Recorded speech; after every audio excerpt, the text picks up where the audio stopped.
વીરપસલી વ્રતની કથા. શ્રાવણ માસના પહેલા રવિવારે આ વ્રતનો પ્રારંભ થાય અને બીજા રવિવારે પૂરું થાય. આજે બહેન ભાઈને ત્યાં જમે અને ભાઈ બહેનને યથાશક્તિ ભેટ આપી રાજી કરે.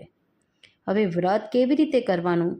આ વ્રતમાં દોરાની 8 સેરો એટલે કે 8 વડો દોરો હોય એમાં 8 સેરો છે એમ કહેવાય, લઈ તેની 8 ગાંઠ વાળવાની અને 8 દિવસ રોજ સવાર સાંજ ધૂપ દેવાનો. ધૂપ દીધા પછી જ જમી શકાય. ભાઈ ખોબો ભરીને જે અનાજ આપે તે રાંધીને ખાવાનું. 8 દિવસ થાય એટલે દોરો પીપળે બાંધી દેવાનો.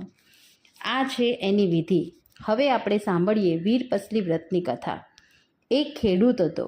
તેને 7 છોકરા અને 1 છોકરી હતા. છોકરી પરણાવેલી ખરી, પણ સાસરિયામાં વિરોધ થયેલો એટલે કોઈ તેને તેડવા ન આવે. નાનો ભાઈ ભલો અને દયાળુ હતો, જ્યારે મોટા 6 ભાઈ કપટી હતા. તેણે નાના ભાઈને અલગ કાઢી મૂક્યો હતો. હવે શીલા એ સંસારિયામાં કંકાસથી કંટાળી નાના ભાઈ સાથે રહેતી. 7મો ભાઈ સૌથી નાનો. થાય તેટલો પરિશ્રમ કરે ત્યારે પેટ પૂરતું મળે. ડોસો, ડોસી, બહેન અને તેની સ્ત્રી બધા ભેગા રહે. ખાનારા ઝાઝા અને કમાનાર એકલો, એટલે તે નિર્ધન જ રહેતો.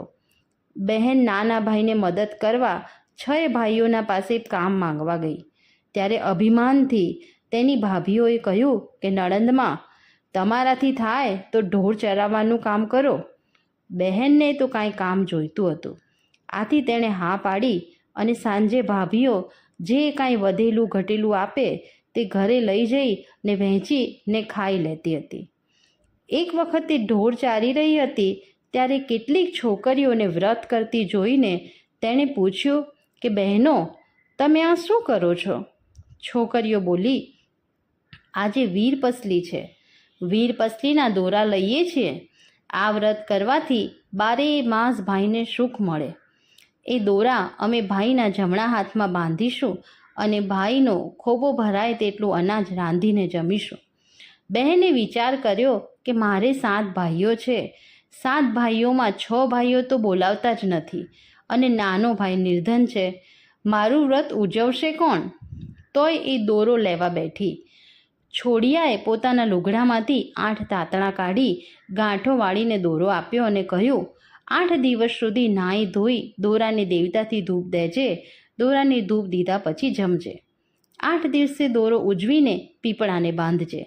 બહેન તો દોરો લઈને આવી અને માતાને કહેવા લાગી, માં, આજે તો મેં વીરપસલીનો દોરો લીધો છે. ચૂલામાં દેવતા ઠારશો નહીં. માં કહે, સારું. આ વાત 6 ભાભીઓ જાણી ગઈ. ભાભીઓના મનમાં તો ઝેર ભરેલું હતું. એ તો ચૂપચાપ આવીને ચૂલામાં પાણી રેડી ગઈ અને દેવતા તો ઠરી ગયો. બહેન તો નદીએથી નાહીને આવી દોરાને ધૂપ દેવા દેવતા લેવા ગઈ તો ત્યાં જુએ તો ચૂલામાં પાણી જ પાણી. એને થયું કે આ અવશ્ય આ ભાભીઓના જ કામ છે. એ અંતે તો એ હંમેશા સીમમાં દેવતા લઈને જવા લાગી. સીમમાં જઈને તે દોરાને ધૂપ દે અને ગાય માતાને વાત સંભળાવે. એમ કરતાં કરતાં 8 દિવસ પૂરા થયા. આજે વીરપસલીનું ઉજવણું કરવું હતું એટલે તેણે માને કહ્યું, માં, આજે તો મારા વ્રતનું ઉજવણું કરવું છે. ભાઈ જે આપશે તે જમીશ. એ તો ભાઈઓને ત્યાં ગઈ અને પૂછ્યું, ભાભી, મારા ભાઈ ઘરે છે ને? ભાભી છણકામાં બોલ્યા, તારા ભાઈને તું જાણે છે કે હું જાણું? બહેન તો ત્યાંથી ચાલી નીકળી. બીજા ભાઈને ઘરે ગઈ, ત્રીજા ભાઈને ઘરે ગઈ, એમ 6 ભાઈઓના બારણે જઈને પાછી ફરી. છેવટે નાના ભાઈને ત્યાં આવીને ડૂસકું ભરતા બોલી, ભાભી, મારા ભાઈ ક્યાં છે? નાની બહેને નણંદબાને બાથમાં લીધા. માથે હાથ ફેરવીને કહ્યું, બહેન, તું જાણતી હતી કે મોટેરા તો બોલશે પણ નહીં. એણે બહેનને કહ્યું, તમારા ભાઈ હમણાં જ ખેતરે ગયા છે. માંડ પાદરે પહોંચ્યા હશે. બેન ત્યાંથી દોડવા લાગી. પાદરે જઈને જુએ તો ભાઈ તો ઘણા છેટે દેખાય. એણે સાથ દીધો, ભાઈ, વીરપસલી. ભાઈ તો ખેતર પાસે પહોંચેલો. બહેનનો સાથ સાંભળીને ઊભો રહ્યો. બહેનને વાત સાંભળીને ભાઈ બોલ્યા, અરે રે બહેન, હું તો તને શું આપું? મારી પાસે શું છે? ભાઈ, તને જે આપશો હું 1.25 લાખનું ગણીને લઈશ, બહેન બોલી. ભાઈએ તો બહેનને બી માટે લીધેલા 1.25 શેર કોદરા આપ્યા અને માટીનું ઢેફું આપ્યું અને પછેડીથી છોડીને 1 પૈસો આપ્યો. બહેને તો કોદરાને ઘઉં માનીને લીધા અને ઢેફાને ગોળ માનીને લીધો. પૈસાને સોના નાણું માનીને લીધો. એ તો રાજી થતી ઘરે ગઈ. ઘરે આવીને જુએ તો એનો વર તેડવા આવેલો. કોઈ દાડે નહીં ને એ દાડે તેડવાનું ક્યાંથી સૂઝ્યું? એને તો વ્રતનું ફળ મળ્યું. જમાઈ બોલ્યો, હું તો તેડવા આવ્યો છું, આજનો આજ મોકલો, હું તેડીને જ જઈશ. સાસુ કહે, એવી ઉતાવળ સી છે? ઘણા દાડે આવ્યા છો તો આજનો દાડો રહી જાઓ, કાલે જજો. જમાઈએ તો હઠ પકડી, હું તો આજે જ તેડીને જઈશ. સાસુએ દીકરીને વળાવવાની ગોઠવણ કરવા માંડી. ઘરમાં જોયું તો દીકરીને આપવા જેવું કંઈ જ ન મળે. 6 ભાભીઓને ટીખણ કરવાનું મન થયું. તેમણે તો ચીથરા, સાવરણી, જૂની ઈંઢોણી અને કપડાનું ડૂચાનું પોટલું વાળીને નળનના માથે ચડાવ્યું. ડોશી દીકરીને જમાઈ સાથે વળાવી ઘરે આવી. ત્યાં ડોશીને થયું કે દેવતા વિના દીકરી દોરાને ધૂપ ક્યાંથી દેશે? તો દોરાને ધૂપ નહીં દેવાય તો દીકરી તો ભૂખીને તરસી રહેશે. એ તો હાથમાં દેવતા લઈને દોડતી ગઈ અને સાથ દેવા લાગી, દીકરી દીકરી દેવતા લેતી જા. વર કહે, તારીમાં કંઈ નહીં ને દેવતા આપવા કેમ આવ્યા? વહુ કહે, રૂડા પ્રતાપ એ દેવતા ના કે તમે નહોતા તેડતા તે મને આજે તેડી. આજે મારા વ્રતનું ઉજવણું છે. એમ કહી વરને વાવને ટોડલે બેસાડી. વહુ નાહવા ઉતરી. નાહીને ભીને કપડે બહાર આવી અને વરને કહ્યું, પેલા પોટલામાંથી લુગડું નાખો ને. વરે પોટલું છોડ્યું અને કહ્યું, કયું ચીર નાખું?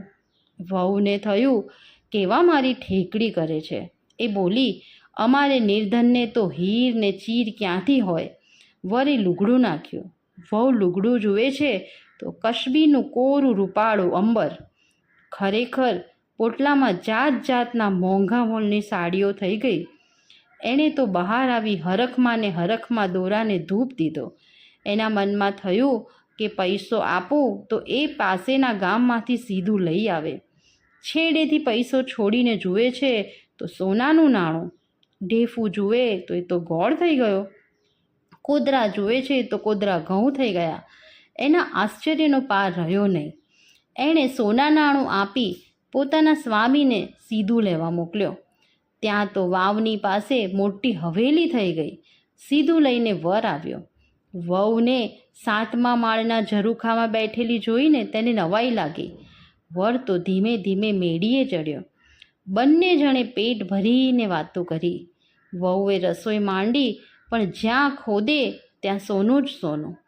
તેણે તો ધરતી માતાને પ્રાર્થના કરી કે હે ધરતી માં, એકલા સોનાને હું શું કરું? થોડી ભોંય ઉઘાડી આપો. ત્યાં તો ચૂલો થાય એટલી ધરતી ઉઘાડી થઈ ગઈ. વહુએ રસોઈ કરી અને બંને જણા જમવા બેઠા. જમી પરવારીને વાતે વળ્યા અને ત્યાં જ રહેવાનો નિશ્ચય કર્યો. એમને તો ખેતીવાડી, વણજ, વેપાર ચાલવા માંડ્યા. થોડા વર્ષો વિતાવ્યા ને વહુના પિયરમાં દુકાળ પડ્યો. 6 ભાઈ ભિખારી થઈ ગયા. ડોસો, ડોસી, 7 દીકરા અને 7 વહુઓ પેટિયા માટે પરગામ જવા નીકળ્યા. બધા ચાલતા ચાલતા દીકરીની હવેલી આવ્યા. મોટી હવેલી જોઈને કામનું પૂછવા લાગ્યા.